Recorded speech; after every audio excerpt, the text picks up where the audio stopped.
Well, hello everybody. This is Chris Freeman, and I sing in the band GayC, and I also play bass in Pansy Division. Now, I'm here today to talk about my favorite AC/DC albums. Now, most people that know me know that I've got a bit of an opinion on bands and their catalogs, and so I am, going to be very pointed about my opinion about AC/DC albums. And so you may not agree with me, of course, but this is just my opinion, just my take on AC/DC in general, and also very specifically towards these albums, and it's going to end with my favorite AC/DC album and reason why. So I'll just let it be known now that I kind of stopped listening after this album. This album was not the best follow-up to what is now considered the biggest selling rock and roll album of all time, which would be Back in Black. I don't have the cover for Back in Black because I have this version from the box set here. But this album, I like about three or four. I like the title track, of course, for those about to rock, We Salute You. Put the Finger in You, I love that one. And I also kind of like Let's Get It Up. Not bad. But I thought this was a weak follow-up to that first or to that big album that broke him through in 1980. So that's kind of where I stopped. I think there's about that number, 3 or 4 songs per album that I like on the subsequent albums after that, but not enough for me to buy the album. So I do like Who Made Who, and I do like also Razor's Edge. There's more songs on that, like, you can't go wrong with Thunderstruck. But really I didn't find a lot after that album that for me fed what I loved about AC/DC in the first place, which was a lot of humor. I didn't really feel like there was much humor past that album. That's just me. That's kind of what I liked about AC/DC. And I was kind of an early adopter. Like in the years leading up to their big breakthrough, I would hear certain songs on the radio. And so in 1977, I was 16. So before that, I would hear songs on the radio like Soul Stripper. Love that song. I would hear It's a Long Way to the Top. They would be playing these songs, and I'm from Seattle originally, and so they kind of used the Seattle area and the outlying areas. I lived in Aberdeen for a few years. I lived in Eastern Washington for a few years, and up in the islands. And these local radio stations would kind of be these test markets. So they would play songs like this on the radio. And they would try to see, what's the interest in this band? Because they're from Australia. It's going to take a lot of money to bring them over to the U.S. to promote them. So they kind of wanted to build a groundswell, if you will. So I'm going through the U.S. versions of the albums. I know there's Australian versions of the albums, but I'm in the U.S. and this is how it came to me. So I would hear these songs on the radio, but they wouldn't grab me enough to make me want to buy the albums. I did subsequently go back and buy these albums, but at the time I just wasn't that into it. And, my lawnmower money, money that I get from mowing lawns and babysitting, I really wanted to make sure that I was going to like an album before I bought it. So I think that, going back and buying this, this is obviously, it's only a few songs. It's like 5 songs on it or something, but it's got Soul Stripper, and Jailbreak, honestly, is a great song. But for me, Soul Stripper, I don't know why I love that song. It's got so much attitude, and it's so great. Then there's this one, of course, which is, classic. It's got, I'm gonna have to put on my readers here for this. Long Way to the Top, of course. Rock and Roll Singer's great. The Jack, amazing. Live Wire's brilliant. And TNT, which I love those. So this album is way up there in my favorites, but I'm just going sort of by the timeline. And then this album, of course, again, I didn't buy this album when it came out, but I did hear the songs on it. Dirty Deeds, of course, I heard. Problem Child, Ride On was a big one. They would play that late at night. because it's a slow, kind of a moody song, and people are sort of trying to relax at the end of the night in the 70s, and that's what they would play.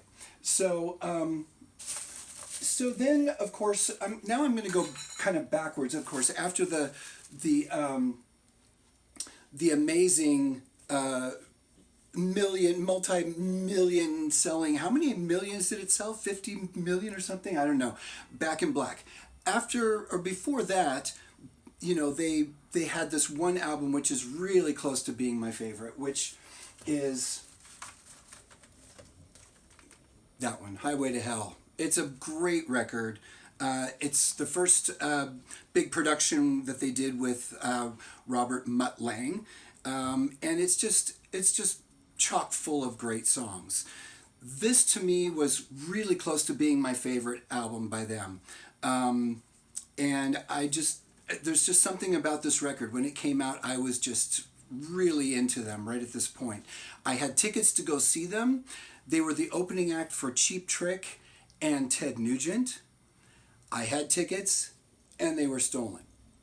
So there's not much I could have done to get in. I tried to get, I went down there looking for the guy that I knew who'd stolen them, and didn't meet up with them. Nobody had any tickets for sale. It was way sold out. I mean, that was 1979. Yeah, it was, yeah. There was no way I was getting a ticket. But this record is just so full of hits. It's incredible. So, and then, of course, this is one of the best live albums ever.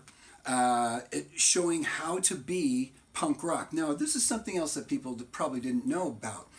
Back in the early days, they would sort of pitch AC/DC as being a punk band. I'm not really sure why, except I do have some hunches, but I'm not really sure that that's exactly why they did that. I think it was more the image, the tattoos, the torn leather jacket, the gimmick of Angus doing the schoolboy routine and running around the stage. But this album reminds me that, well, compared to the studio record, these songs were much faster live. And fast, to me, was the key. That's, to me, what I think made AC/DC be kind of, well, they must be a punk band because they're playing so fast. Here's the deal. I need to mention one last album before I get to my favorite album. This album right here, Powerage. Now, this is probably some people's very favorite. And Riff Raff, I mean, that amazing song. That is an amazing song. Sin City, again, a moody piece. But for me, this album just didn't quite resonate. And this was before Highway to Hell. But I did not, this isn't really what I wanted out of AC/DC. So, but a lot of people think this is their favorite record. Me, not so much. Now I'm going to get to my favorite. This is my favorite AC/DC album. Oh my God, Let There Be Rock. So, and here's where the speed comes in.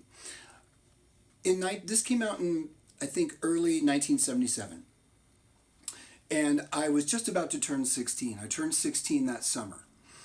And radio stations at that time, in order to build listenership and also to sort of promote bands and stuff, that sometimes they would play the entire album by a band.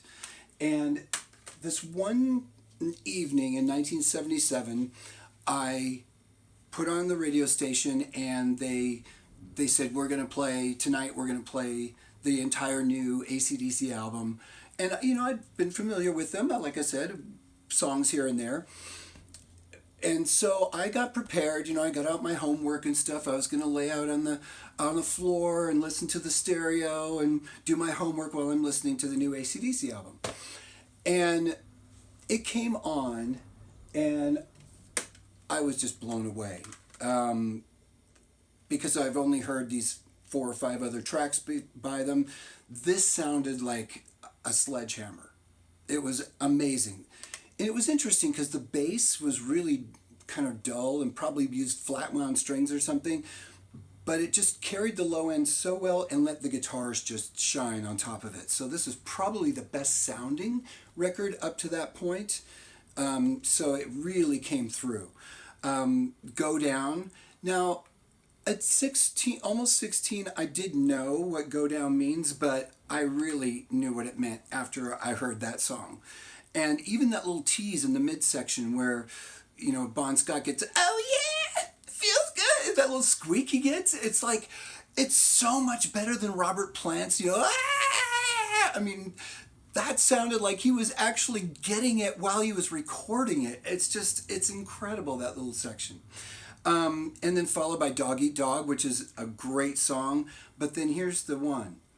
As soon as it came into the title track, Let There Be Rock, I had never heard anything that fast. Now, I had yet to hear Motorhead. So Motorhead was right up there with the speed in almost every song, but this was like, dun, dun, dun, dun, dun, dun, dun, dun, dun. Nobody played that fast. 1977, I dare you to find another album where somebody played a song at that speed in 1977 that was not considered punk. So that song just was like, I had just been through the ringer with that entire song. And it's a long song, so of course it just keeps going and going and going and going.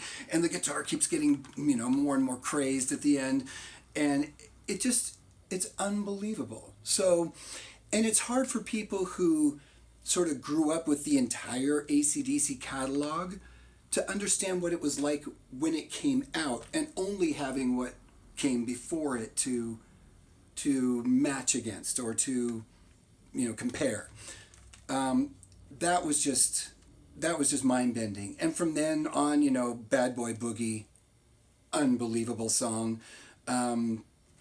Problem Child, which was basically a holdover, I think, from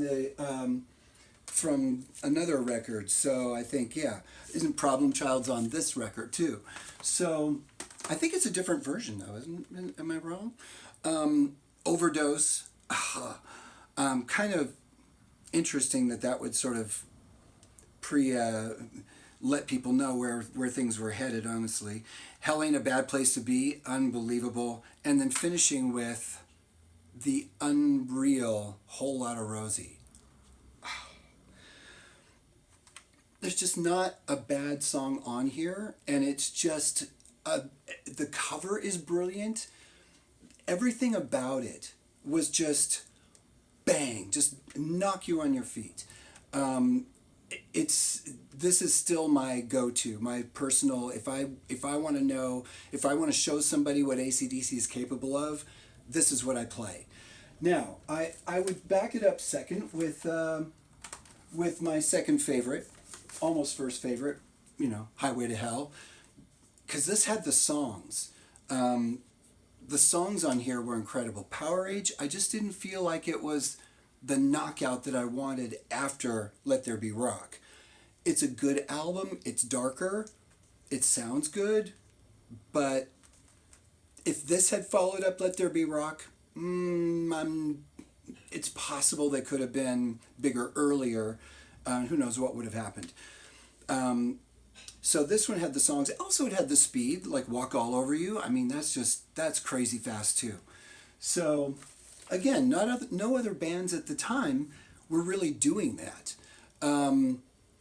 So that's my take on AC/DC. I love their humor. I love the Bon Scott era more than the Brian Johnson era. And, being in a tribute band for AC/DC, I kind of have to saddle and do a little bit of each.